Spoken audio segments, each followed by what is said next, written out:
लड़ाई। प्लीज तशरीफ रखें।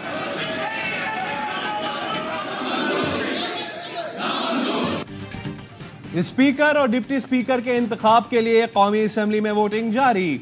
सुन्नी इत्तेहाद काउंसिल के अरकान का शोर शराबा, अवामी मैंडेट पर डाका नामंजूर और IIPTI के नारे। स्पीकर के लिए नून लीग के अयाज सादिक और सुन्नी इत्तेहाद काउंसिल के मलिक आमिर डोगर में मुकाबला। डिप्टी स्पीकर के लिए पीपल्स पार्टी के गुलाम मुस्तफा शाह और सुन्नी इत्तेहाद काउंसिल के जुनैद अकबर खान मद्दे मुकाबिल। स्पीकर और डिप्टी स्पीकर का इंतखाब खुफिया राय शुमारी के जरिए किया जा रहा है। वजीर आजम का इंतखाब इतवार को होगा।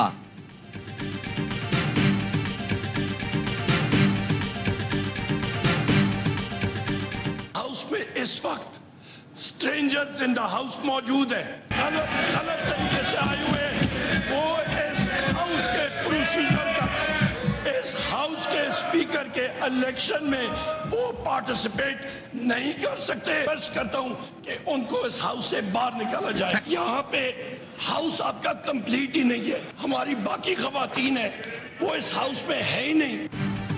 ऐवान में अजनबी अरकान मौजूद हैं। अवामी मैंडेट पर डाका डालने वालों को असेंबली से निकाला जाए। ये स्पीकर के इलेक्शन में हिस्सा नहीं ले सकते। PTI के नामजद वजीर आजम उमर अयूब का असेंबली में इजहार ख्याल। कहा, आलिया हमजा रुकने कौमी असेंबली मुंतखब होकर भी असीर हैं। हमारी खवातीन की सीटें नहीं हैं, ये ऐवान नामुकम्मल है। बैरिस्टर गौहर ने कहा, ऐवान ही मुकम्मल नहीं तो स्पीकर का चुनाव कैसे हो सकता है। नोटिफाई अरकान भी ऐवान में मौजूद नहीं। सुप्रीम कोर्ट ने पंजाब में भी इसी बुनियाद पर स्पीकर का इंतखाब रोक दिया था।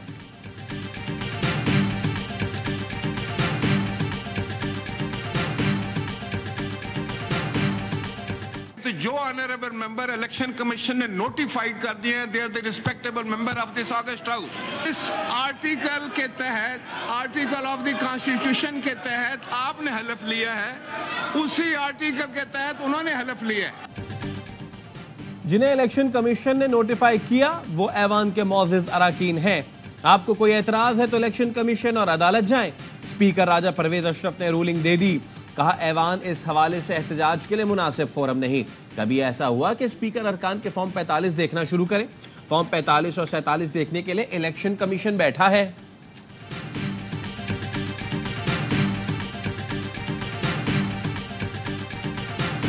हकीकत सुनने नहीं चाहते।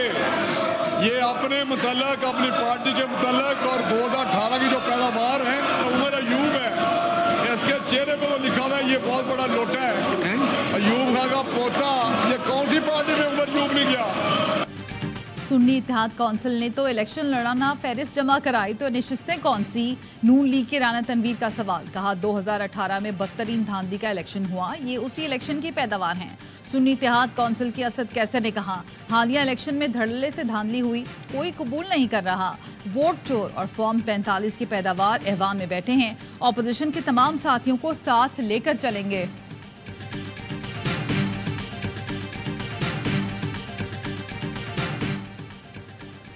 वजीर आला के इंतखाब के लिए खैबर पख्तूनख्वा असम्बली का इजलास। वजारत आला के लिए PTI के अमीन गंडापुर का मुकाबला नून लीग के इबादुल्ला खान से है।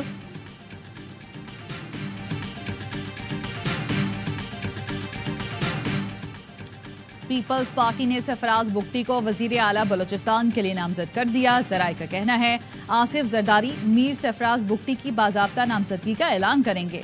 बलोचिस्तान असम्बली में वजारत आला के लिए अभी किसी उम्मीदवार ने कागजात जमा नहीं कराए।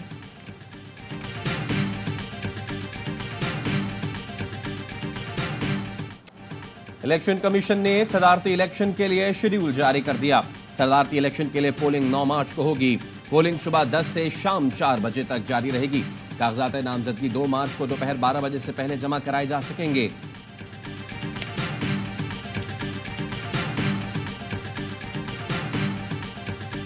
के लिए कोई समझता है कि इंक्वायरी होनी चाहिए।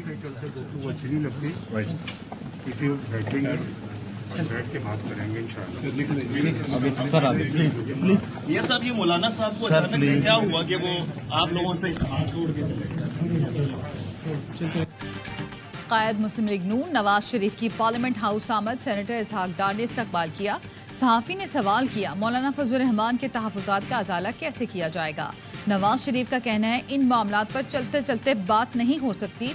इन मिसाइल पर बैठकर बात करेंगे। नून लीग के रहनुमा राना सनाउल्लाह का कहना है मौलाना फजलुर रहमान के तहफ़्फ़ुज़ात से 100% मुत्तफिक हैं, उन्हें खोना नहीं चाहते, मामला हल कर लेंगे। MQM रहनुमा फारूक सत्तार का कहना है मौजूदा हुकूमत की हिमायत करेंगे, काबीना का हिस्सा नहीं बनेंगे।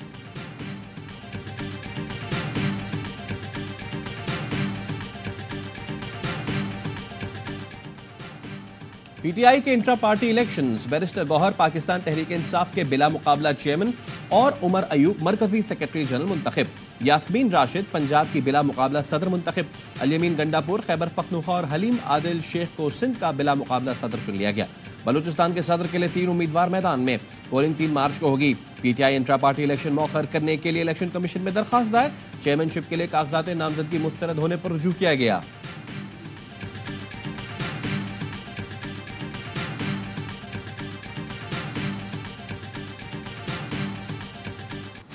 कोहिनी अदालत केस में डिप्टी कमिश्नर इस्लामाबाद इरफान मेमन को 6 माह कैद सजा सुना दी गई।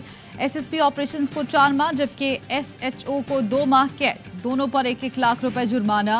इस्लामाबाद हाई कोर्ट ने 3 MPO ऑर्डर्स गैर कानूनी करार दे दिए।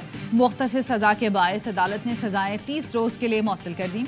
अदालती फैसले की कॉपी वजीर आजम को फराहम करने की हिदायत। तर्जुमान इस्लामाबाद पुलिस का कहना है जायज इख्तियारात क़याम अमन आमा के लिए इस्तेमाल किए गए। फैसला कलअदम कराने के लिए पुलिस अफसरान इंट्रा कोर्ट अपील करेंगे।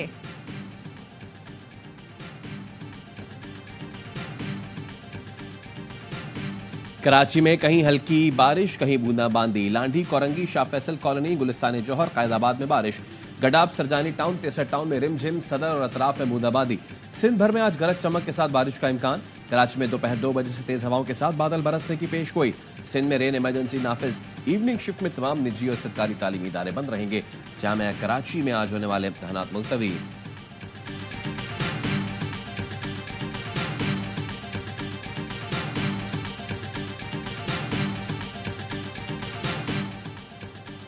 सुप्रीम कोर्ट ने नाले साफ करने का हुक्म दिया था, अमल क्यों नहीं हुआ? सिंध हाई कोर्ट ने कमिश्नर कराची और दीगर से 26 मार्च तक तफसीली रिपोर्ट तलब कर ली। कमिश्नर कराची को बरसाती नालों का मुआयना करने का हुक्म। सर्वे के दौरान दरख्वास्त गुजार को साथ रखने की हिदायत। दरख्वास्त गुजार का कहना था सुप्रीम कोर्ट हुक्म के बावजूद नालों की सफाई हुई, ना तजावुजात का खात्मा हुआ।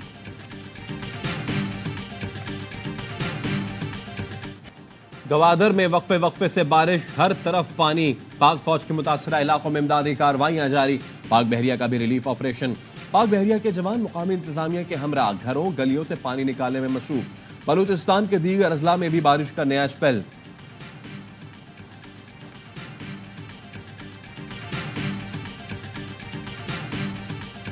मुल्क भर में बारिशों का धुआंधार स्पेल। कहीं रात से बारिश जारी, कहीं बादल बरसने को तैयार।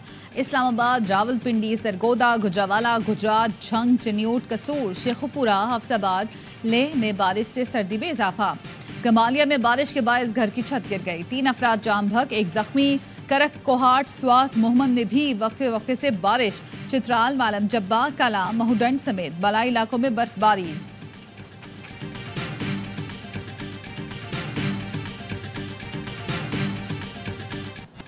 शहरियों ने पेट्रोल की कीमत में इजाफा मुस्तरद कर दिया। कहा पेट्रोल महंगा करने से हर चीज महंगी हो जाएगी। ये मुल्क अवाम का है, अवाम को रिलीफ दो। पेट्रोल की कीमत में 4 रुपए 13 पैसे फी लीटर इजाफा किया गया है, जिसके बाद पेट्रोल की नई कीमत 279 रुपए 75 पैसे फी लीटर हो गई है। हाई स्पीड डीजल की कीमत में तब्दीली नहीं की गई।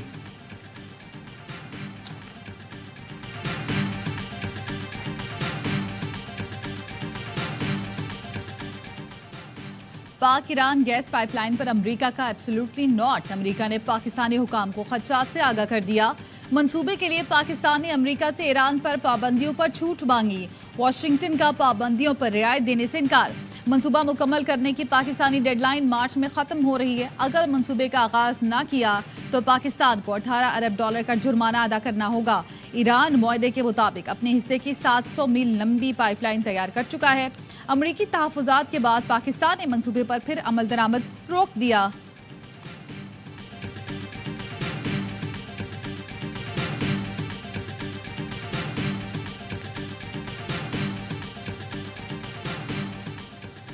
IGFC KP नॉर्थ की मर्दान में शहीद SP एजाज खान के अहले खाना से मुलाकात। मेजर जनरल नूर वली खान आर्मी चीफ की खुसूसी हिदायत पर एजाज खान के घर गए। शहीद के अहले खाना को 50 लाख रुपए का चेक दिया। IGFC ने शहीद के अहले खाना के बुलंद हौसले को सराहा। ISPR के मुताबिक पाक फौज शहीद SP एजाज खान की बच्चियों को मुफ्त तालीम फराहम करेगी।